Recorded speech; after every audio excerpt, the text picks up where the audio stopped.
Ladies and gentlemen, Roster Watch Nation, welcome back to the epic Roster Watch Podcast, brought to you by RosterWatch.com.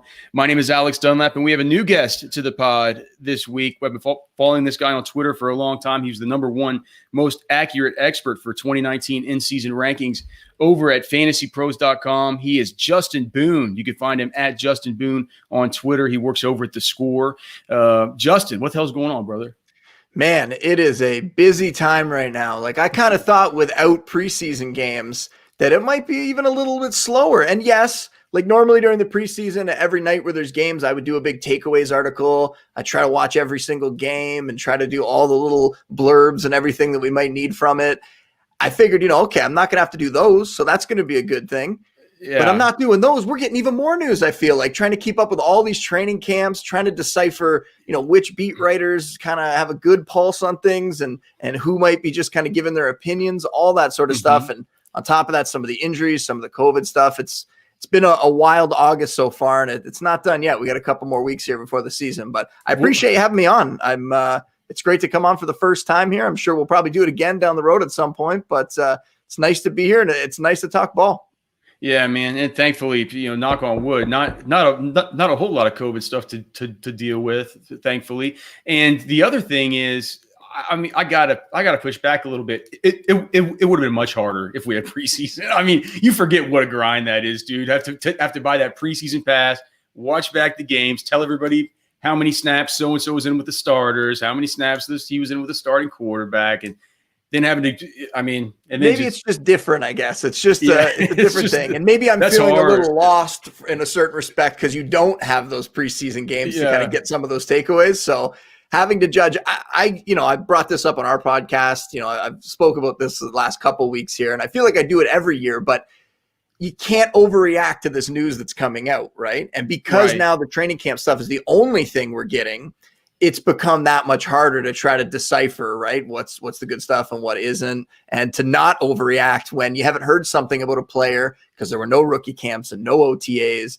and all that, and now no preseason. So you haven't heard maybe a blurb about a guy all off season long, and then boom, that beat writer chimes in with, hey, he had a great day today. And now you're going, man, I want to move that guy up my rankings. Now you're getting excited. It's just one blurb. It's just one guy's opinion, right? So well, that's the part I'm looking at. We need to touch on a couple of these situations and get your insight on them, Justin. The first thing another day, another one of these positive reports on Damien Harris out of New England. We don't know exactly what's going to happen with Sony Michel. They're acting like he could be back for week 1, but I mean, I'm of the opinion, one guy I always kind of listen to, at least or read the tea leaves listen to him.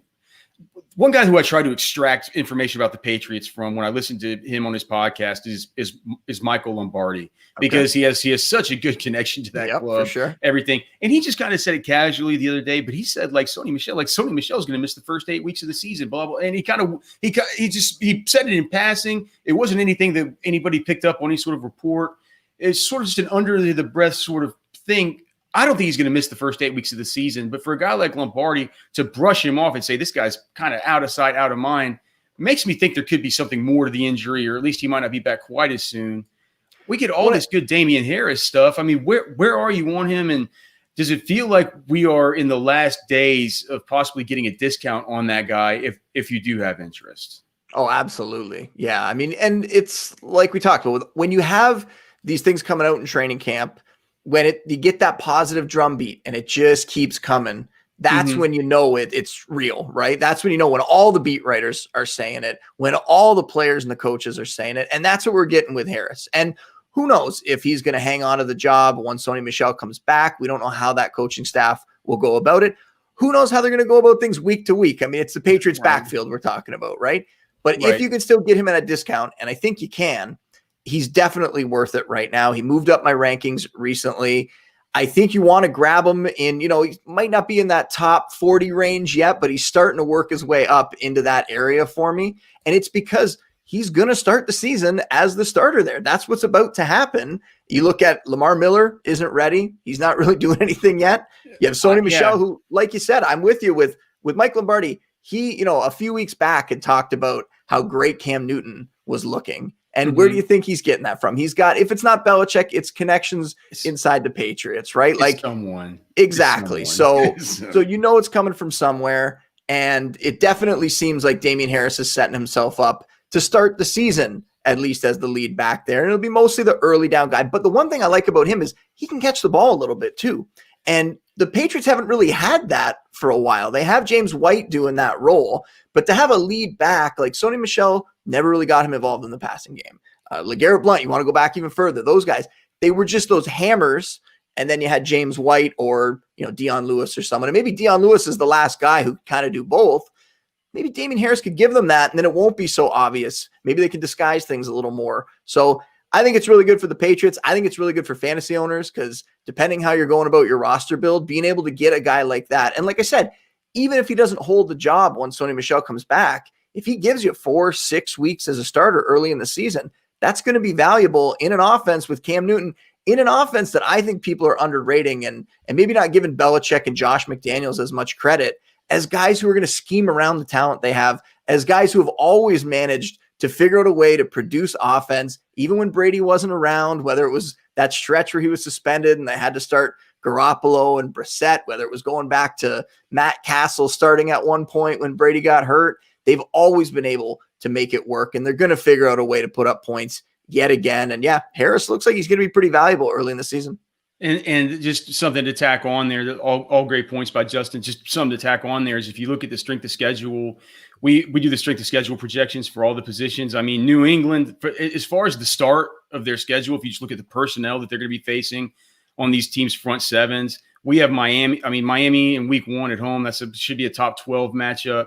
At Seattle, if you look at their defensive front, that should be a top 8 to 10 matchup. The Raiders should be a top 8 to 10 matchup. And then KC's going to be a matchup that you're going to want to play the starting running back for the opponent and that sort of marquee matchup too. So that's 4 weeks of top 8 to 12-ish projected matchups for opposing runners. So if we do get him mainly at the beginning of the season, as you said, and even we just get that 4 or 5 weeks, man, he could help us get off to a fast start if we're bold enough to play him.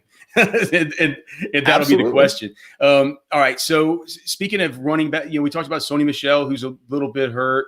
Georgia running back who's got a busted ass knee. There's another guy just like that named Todd Gurley who's going around the Saints. Now Todd Gurley, it's interesting because I had my friend Matt Kelly, who I think you were on the Roto Underworld pod recently. Yeah, I've been on Matt's show before, yeah.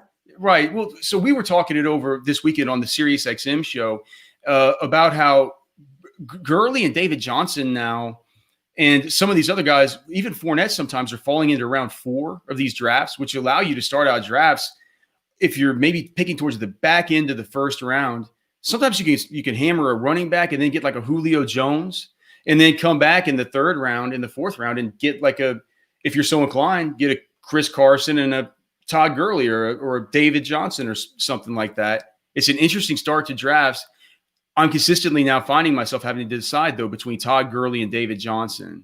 Do you have a lean there between those two players? Because Todd Gurley's ADP is 4 slots higher at the running back position than David Johnson. But David Johnson seems poised to me to, he's in a very good offense too. Maybe the injury concerns, it feels kind of similar tough. Spots, right? Yeah, do you have a lean one way or the other between these two guys? I don't have a strong feeling about it. I mean, I have Gurley ranked higher, but I really see them as very, very similar. They're both going to be volume dependent guys. They're both going to be RB2s in my opinion. And it really comes down to how you view them now, right? Like Gurley is not the Gurley of old. We all have accepted that at this point. So he doesn't have that top 5 upside anymore. The injuries have sapped some of that explosiveness, but he's going to a situation where if you look back at last year, how did he succeed? He succeeded by volume, because they didn't really have anybody else that they were really confident in there. So he got a ton of work and scoring opportunities, got a lot of scoring opportunities, put up the touchdowns, kept him fantasy relevant. Well, guess what? He's going to Atlanta, another high-powered offense where he doesn't have very much competition. I mean, I think we're all trying to figure out, because of his injuries, who's going to be the backup there. Is it Brian Hill? Is it Kadri Olsen? Is it Ito Smith? Who's it going to be? We don't know. I mean, I guess I would make Brian Hill the guy Brian that I would pick. They sent him out for the availability today on Zoom. So yeah, and he's gotten some praise from the coaching staff and stuff. So I guess he would be the guy. But that's what we're having to rely on. If Gurley goes down, it's probably going to be some form of committee, I'm guessing. It wouldn't be shocked if, Brian Hill and then they have Kadri Olsen as the goal line back, something like that. So we can't feel confident about that, but I think we can feel pretty confident that Todd Gurley is going to be the lead back and is going to get the bulk of the touches there. And that's going to put him in the same position where he's going to have all this volume and he's going to get the scoring opportunities and it's going to make him a decent RB2. Now, if you want more out of that position, if you want to get an RB2 who has the upside to maybe be a top 5 guy or a top 10 guy, I don't think that's Gurley anymore. So you're probably going to look elsewhere. And then David Johnson last year, similar situation where the system last year was giving him all the opportunity in the world. Those first 6 weeks, he was a top 5 fantasy back. People forget that. They remember that one clip where he looked so slow. That was in the second half of the season. That was when he was injured. He came back early. He was worried he was going to lose his starting job. He wasn't the same guy. Presumably, he's going to be healthy this year. He's going to a situation where Carlos Hyde rushed for 1,000 yards last year. David Johnson can play that role, and he's a way better receiver than Carlos Hyde is. So now he's going to get involved in that area more.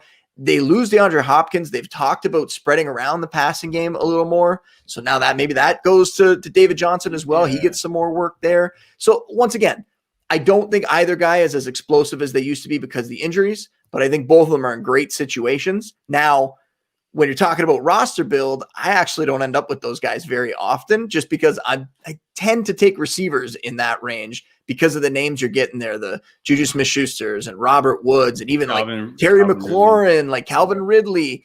I'm normally going with those guys. So I don't tend to end up with those guys very often on my team because I worry that what if we are wrong? That's the thing. If you're not going to bet on the talent or the explosiveness and that stuff anymore, what if we end up being wrong about that volume? And then all of a sudden you don't feel so great about owning them. So whereas those receivers, those guys we mentioned, all of them pretty much have chances to be, top 12 receivers this year. So I feel pretty confident in those guys. And that's why I tend to go receiver in that range. That's interesting. I think that there are two kind of distinct ways of going about it. And I've heard like Allen Robinson's another guy that falls sort of around in there. And if you're of that, if that's your strategy, you're going to end up usually with a lot of teams that have those guys. If you're going like the other Allen way, Robinson, DJ Moore, like there's so many guys in that range that are really interesting who could even, have bigger years this year than they had last year. And that's saying something because Allen Robinson last year had 98 catches and he was catching passes from an erratic Mitch Trubisky. Right now, I've been saying like either Nick Foles is going to come in and take over that job. And that's what I have projected, that Foles is going to take over. I think I have him taking over around week 3, week 4. Or Nick Foles comes in and kind of helps push or even mentor Trubisky a little bit. And then we get a better version of Trubisky. Either way, it's great news for Allen Robinson in that passing game, right? So to see him do what he did last year, I think he was the wide receiver 8, like 98 catches, get over 1,100 yards, 7 touchdowns. If he can do that with the quarterback play last year, he could probably improve on that this year. And we see that guy just continue to produce with these terrible quarterbacks going back to Blake Bortles. So can we just get him like even average quarterback play for 1 year and see what he could do? Going back to Christian Hackenberg. Yeah, exactly. It's been bad.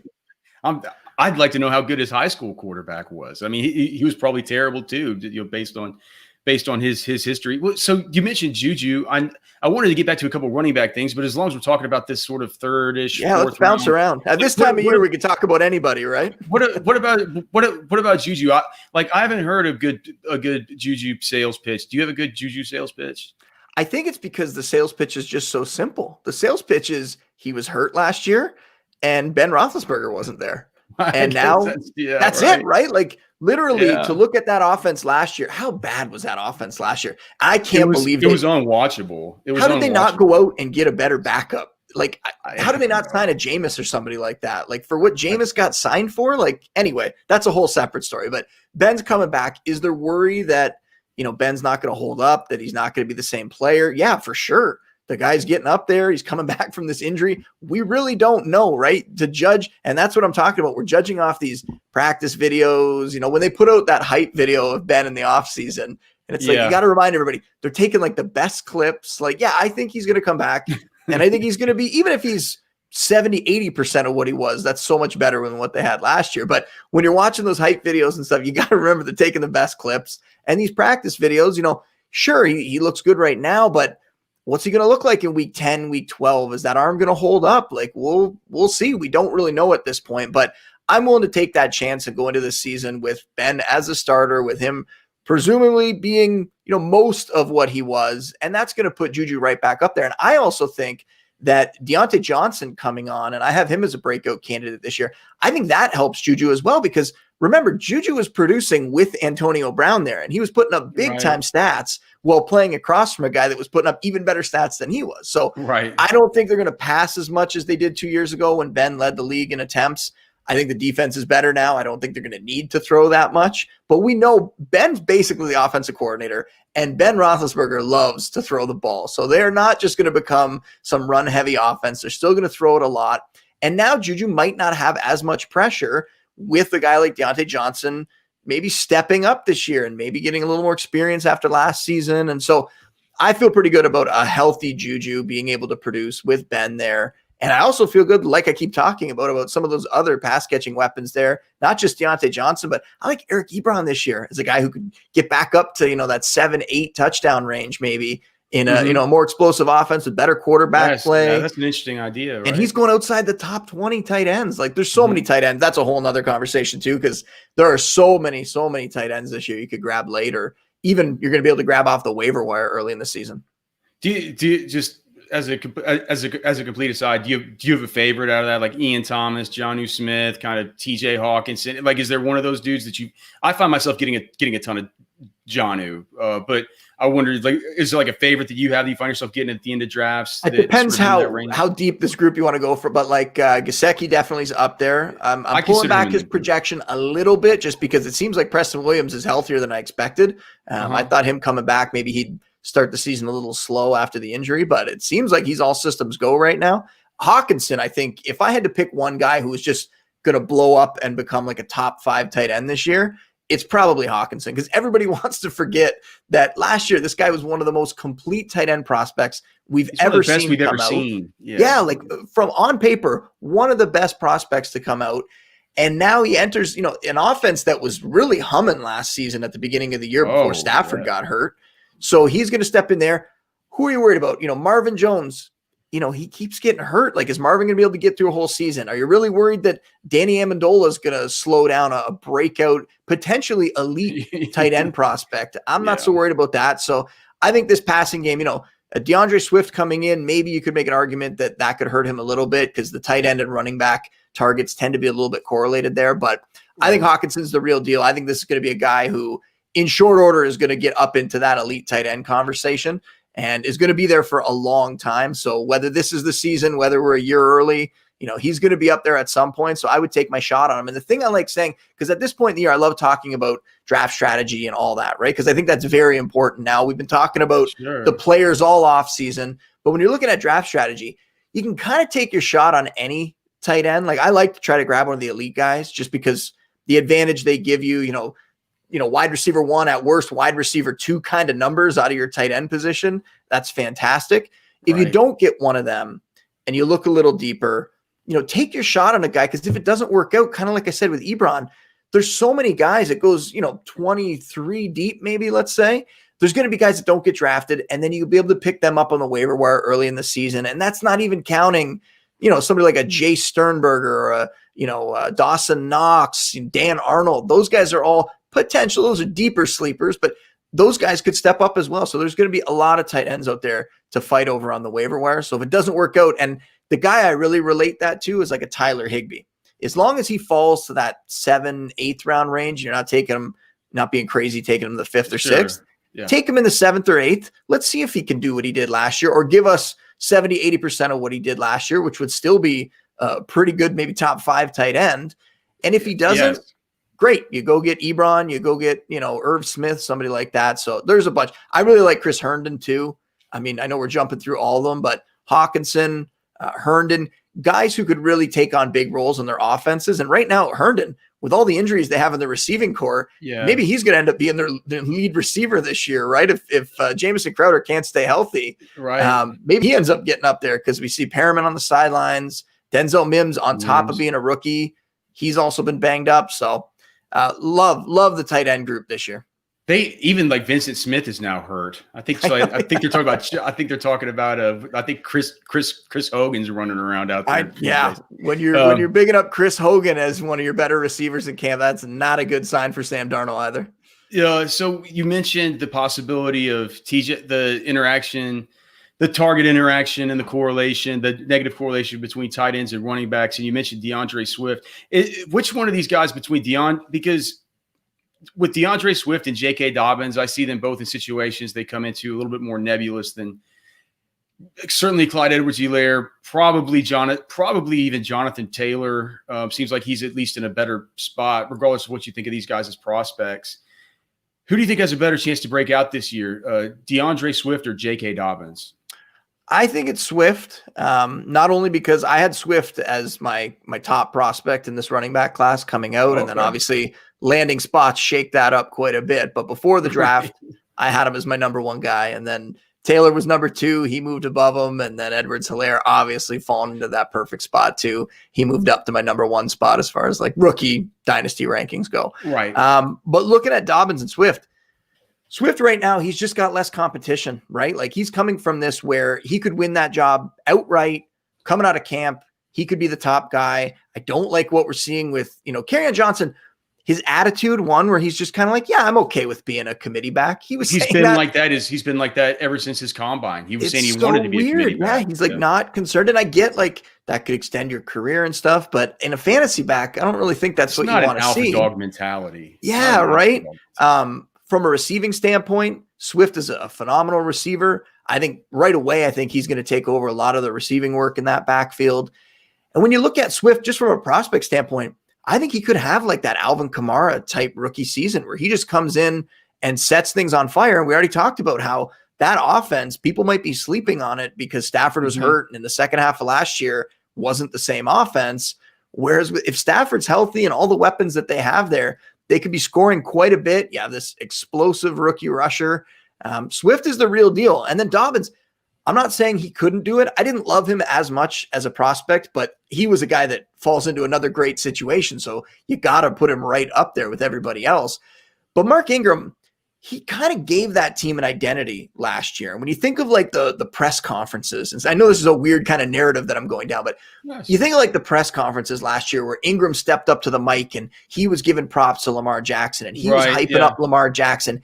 He talking about how you should be talking about him for MVP, all this stuff. Right. He was like the mouthpiece. Leader, right. He was the mouthpiece on that offense. So he's a big veteran presence on that team. And I would be very surprised if they just cast him aside. And I know Dobbins is showing up in camp. There's been a few highlights out there. But at the same time, you get the offensive coordinator saying, we don't even know who it might be behind Mark Ingram every given week. So we might see like a Nick Chubb situation where later in the season, if Ingram gets a little banged up and he had that calf issue last year, that's something to keep in mind. That's not a great injury for a running back. Hopefully he's fully healthy and ready to go from that. But if he gets a little nicked up and opens that door for Dobbins, then maybe in the second half of the year, there's just no stopping him. But coming out of the gate, it's going to be Ingram and Dobbins is going to be the backup. And he's got a tougher path, a tougher obstacle in order to get to that starting job, in my opinion. So that's what pushes him a little further down. Whereas Swift, right now, I have him just outside of my RB2s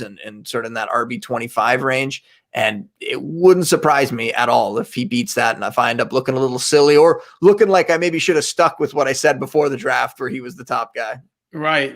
And it doesn't hurt that all the quotes from Kerryon Johnson now are just about how he's getting comfortable with some bulky ass knee brace they keep talking about. Yeah, you don't want to see a running back running around with a huge knee brace on either. Like there's just to find positives about Kerryon at this point. And I was a big Kerryon supporter. I traded for him, to be honest. I traded for him in Dynasty last year. I don't remember what I gave up, but I think Deebo Samuel was part of it. So I'm not feeling great about that. Too much. Yeah, it was probably too much. But, I thought for all the reasons, though, that I'm saying for Swift, that's what I thought about Kerryon last year, that offense had those pieces to really be productive. Now it seems like Swift is better positioned to be the one to take advantage of that. So high upside for Swift. Maybe not the highest floor, but you're likely not taking him as your RB2. He's probably a guy that you're gonna probably gonna be to start out the season having in your flex, though, based on where you have to take him right now. Well, if you're doing like a modified 0 RB build, right? If you're gonna go with a running back in the first round and then you're gonna hit receiver and tight end hard, Swift is a perfect guy to go after in that 5th, 6th round if he falls to the 6th. I would take him as my RB2 if I was doing that kind of build, because now you'd be pretty stacked at receiver, tight end. You got one bell cow back that probably got in the first round. And now you got somebody like Swift who at least has that upside to potentially break out. And if he hits, you're probably on your way to a championship at that point. Whenever you talk about floors, how many guys can you count that have a better floor than Derrick Henry, regardless of the format? I mean, do you think Dalvin Cook has a safer floor than Derrick Henry?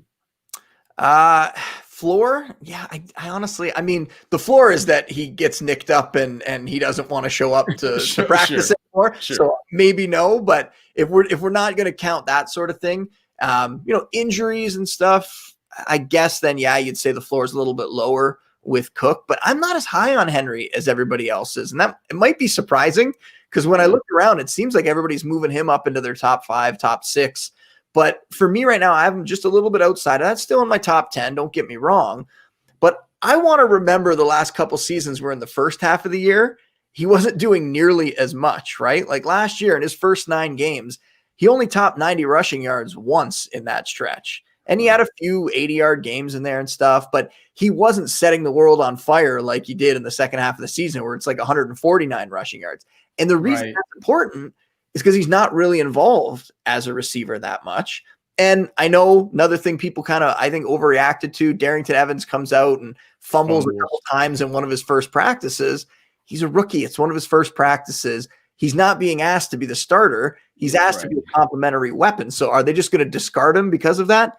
I don't think so. Maybe it turns out that he ends up being a bust, but there's a reason why they drafted him. It's that receiving ability that he brings. If it's not him, I feel like they're going to get somebody else in there that can help in the receiving game. They just don't seem to want to use Henry in that way. And that's not saying that he can't, because I actually think he's a little bit better of a receiver than they give him credit for. I think he could probably do it if they gave him a shot. So we'll see if that actually happens, but I'm not confident that it's going to. And then on top of that, can we be as sure that everything's going to go right for the Titans the way it did in the second half of last season? Like from an efficiency standpoint, that offense was about as close to perfect efficiency-wise as you could get, right? Like their kicker barely needed to kick any field goals down the stretch because they were scoring touchdowns all the time.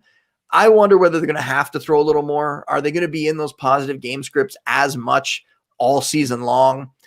I don't know. Talent-wise on that team, I'm not so sure that they're going to be. So that's some of the reason why I'm not as high on Henry and why I actually think he has a bit lower of a floor, because a lot of the teams that have taken him the last couple of years, and it wasn't me, gladly, but maybe not gladly the second half of the season, but gladly the first half of the season.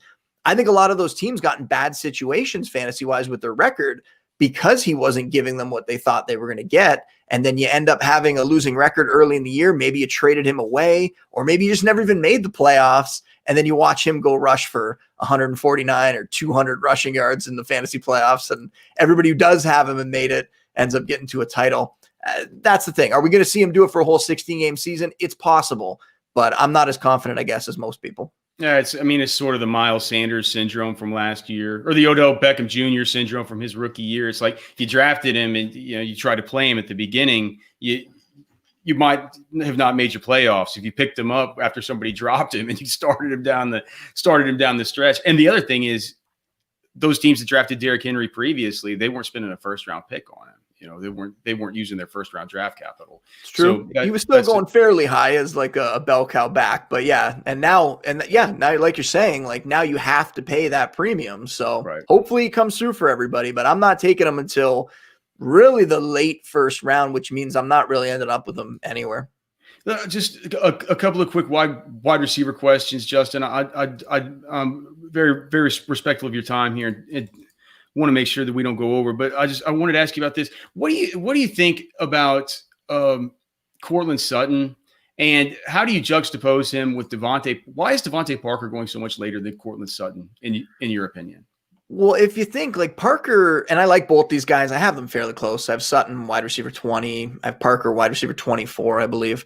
I think what it comes down to is that, and maybe why people are scared off of Parker, he didn't really explode until Preston Williams got hurt last year. In fact, Preston Williams was leading in a bunch of the receiving categories at the point where he got hurt. And then when he went down, all of a sudden Fitzpatrick just locked on and was just targeting Parker, maybe like he's never been targeted in his career. And it was great to see him come through and finally show what I think we all knew he had. Like, he had that talent. It was just a matter of whether it was actually going to come together for him on an NFL field. And it finally did. And that's fantastic. And they gave him the extension. And, maybe he picks up where he left off. But I touched on it earlier. Preston Williams seems a little healthier than maybe we expected him to be at this point. So if he comes back in and he comes out of the gate and he's good to go right away, I don't know. I get why people are a little less excited about Parker and not just focusing in on what he did in the second half of last year. Now, when you look at Sutton, they also brought in, a lot of pieces here, but a lot of them are rookies, right? Like he has Noah Fant, who's a second-year player. Fant has to contend with Albert Boone at tight end, who could come in, catch some touchdowns there. Very, very impressive use of the last name. Very good. And we have to practice that one all off season to get it right.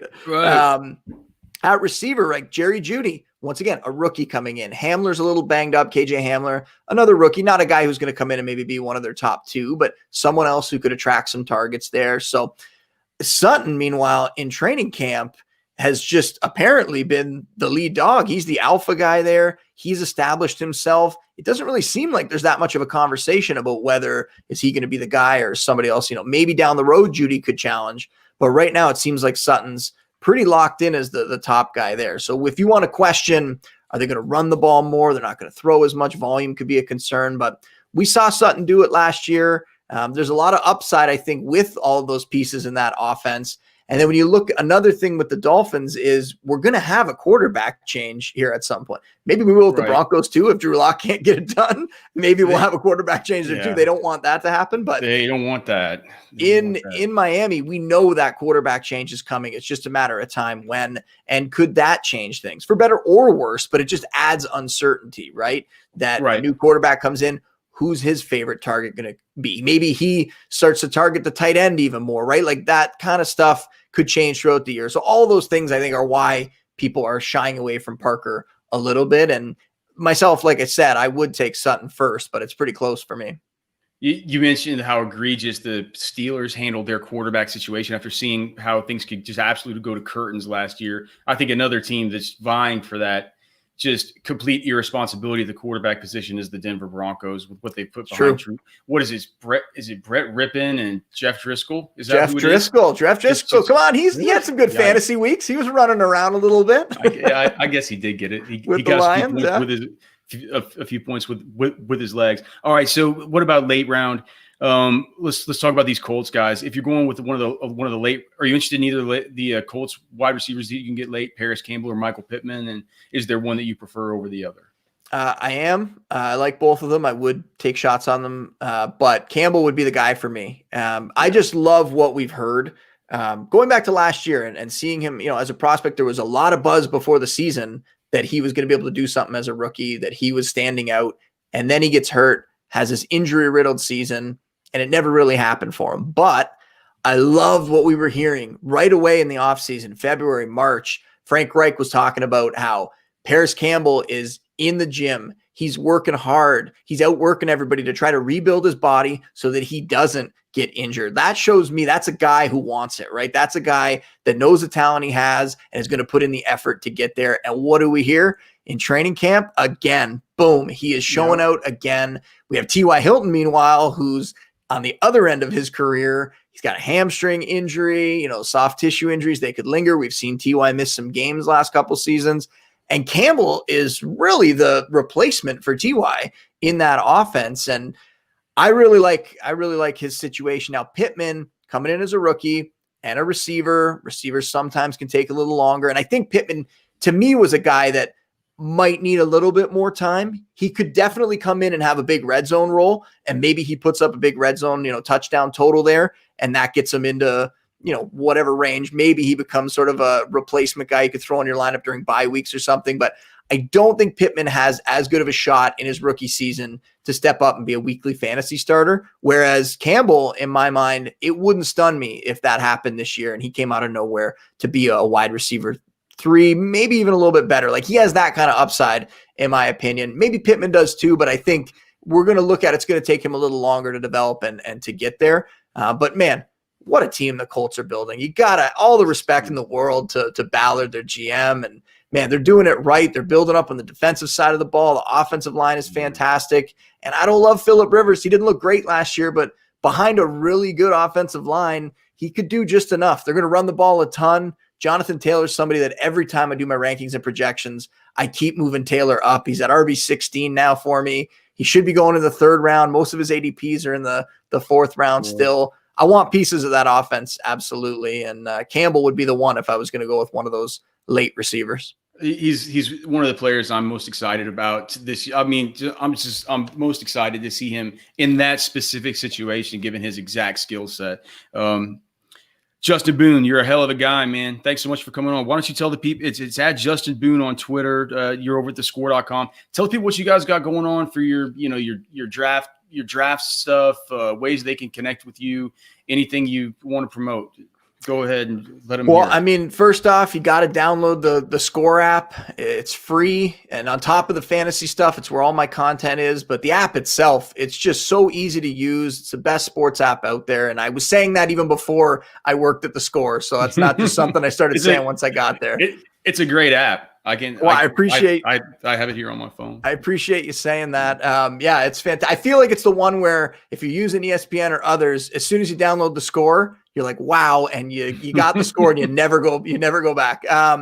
But with our content, I mean, our draft kit is free over at the Score, so it's got the most accurate rankings in the industry as of last year in it. So I can finally hype myself up a little bit and say that. Yeah. But yeah, completely free. Everything's in there: mock draft, strength of schedule, tiers, auction values, my projections as well. Doing a big rankings and projections update that's coming out later today.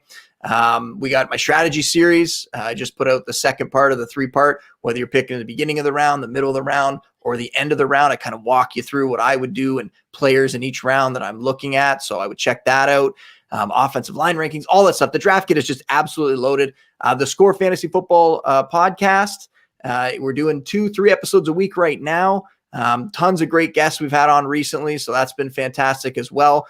During the season, we'll do 2 or 3 episodes a week, so check that out. And yeah, on Twitter, at Justin Boone, all your questions, everything. I love interacting with everybody on there, and we were joking around a bit before the show. We love keeping it positive too, right? Everything on Twitter. Right. Let's keep it. There's so much negative on Twitter. Some of it's creeped into the fantasy world, but a lot of it is, in politics and other stuff. And if we can keep it positive, let's do that. There's no reason to tear everybody down. So keep it as positive as we can and get everybody ready for the fantasy season. And Twitter helps set up things like this, right? Like, absolutely. Glad that we were able to hook up on Twitter through the DMs and set this up. And I hope we can do it again down the road.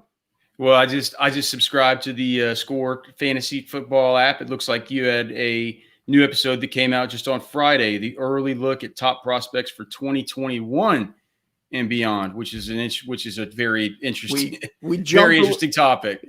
I felt like as much as we're focused on training camp and everything, the fact that the college season is going to be limited or not happen at all, I was really curious, and we brought in a great Devi guy, Ray Garvin, Ray GQ on Twitter, to talk about, what that means for these prospects, who's going to be affected the most. And right now, because we're not going to necessarily have the same kind of season we normally would, or any season at all, where these guys are at, because you won't see a guy like Joe Burrow come in and, maybe have that massive monster year and vault himself up to number one. So yeah, that was a great episode, but we got lots of stuff on, the training camps, and we did a position preview series, went through each position individually for an episode. So tons of great stuff on there. And I appreciate you having me on, man. This was fantastic. I'm glad we were finally able to connect.